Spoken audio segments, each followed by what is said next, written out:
হে ইমানদারগণ, তোমরা আল্লাহকে ভয় করো এবং ইমানদার যেন চিন্তা করে সে আগামী দিনের জন্য কি পাঠিয়েছে। এখন আপনারা বলবেন, হুজুর আগামী দিন বলতে মুফাসসিরিনে কেরাম লিখেছেন যে আগামী দিন বলতে আখিরাতকে বোঝানো হয়েছে। জোরে বলবেন সুবহানাল্লাহ। আল্লাহ বলছেন, ইমানদার তোমরা চিন্তা করে দেখো যে দুনিয়ার হায়াতের মধ্যে তোমরা কি আমল করেছো আখিরাতের জন্য, সেটা যেন একবার ইমানদার হিসেবে তোমরা চিন্তা করে দেখো। জোরে বলুন সুবহানাল্লাহ।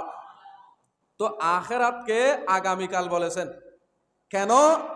মুফাসসিরিনে কেরাম লিখেছেন, বলছে আখিরাতের জীবনকে আল্লাহ আগামী দিন এই জন্য বলেছেন, আমরা মনে করি আখিরাতের জীবন এটা আমাদের থেকে অনেক দূরে, আমরা মনে করি কিয়ামত এটা অনেক দূরে।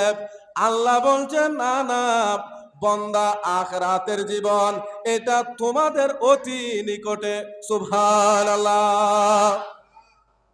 আখিরাত এটা আমাদের অতি নিকটে, এই জন্য আল্লাহ বলছেন লিগদিন আগামী কালের জন্য। জুড়ে বলুন সুবহানাল্লাহ। তাহলে কতটুকু নিকটে? আখিরাত এটা দূরে নয়, এটা নিকটে। কতটুকু নিকটে? বলছে একটা নিঃশ্বাসের ব্যবধান। জুড়ে বলবেন না সুবহানাল্লাহ। বলছে দুনিয়ার হায়াত আর এবং আখিরাতের হায়াতের মধ্যে পার্থক্য হলো একটা নিঃশ্বাস। হুজুর কিভাবে? দেখুন, আমরা এখন দুনিয়ার হায়াতের মধ্যে আছি, যখন আমাদের এই দুনিয়ার হায়াত শেষ হয়ে যাবে, যখন দুনিয়ার মানুষের হায়াত যখন শেষ হয়ে যায়, তখন সাথে সাথে মালাকুল মউত আসবে।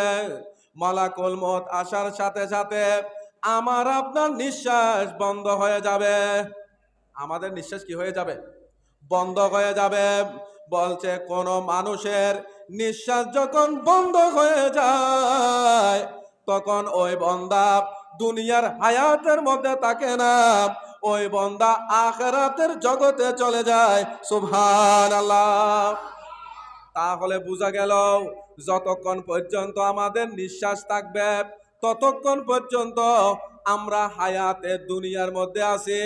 যখন নিঃশ্বাস বন্ধ হয়ে যাবে, সাথে সাথে ওই বান্দা দুনিয়ার হায়াতের মধ্যে থাকে না, ওই বান্দা আখিরাতের হায়াতে চলে যায়। সুবহানাল্লাহ।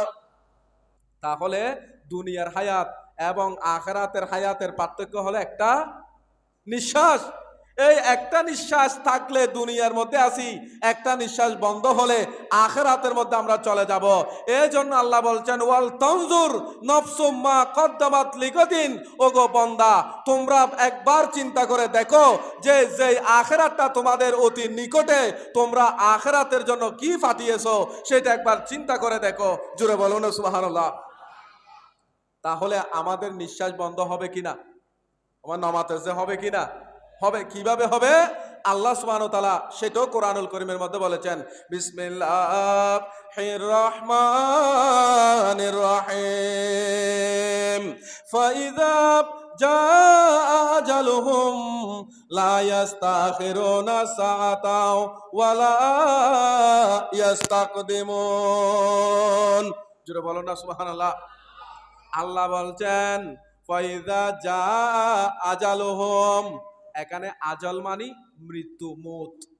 ফাইযা জাআ আজালুহুম, যখন মালাকুল মউত তোমাদের কাছে হঠাৎ করে তশরিফ আনবে, লা ইস্তাখিরুনা সাআতাও ওয়া লা ইস্তাকদিমুন, আজরাইল আলাইহিস সালাম এক সেকেন্ড আগেও রূহ কবজ করবে না, এক সেকেন্ড পরেও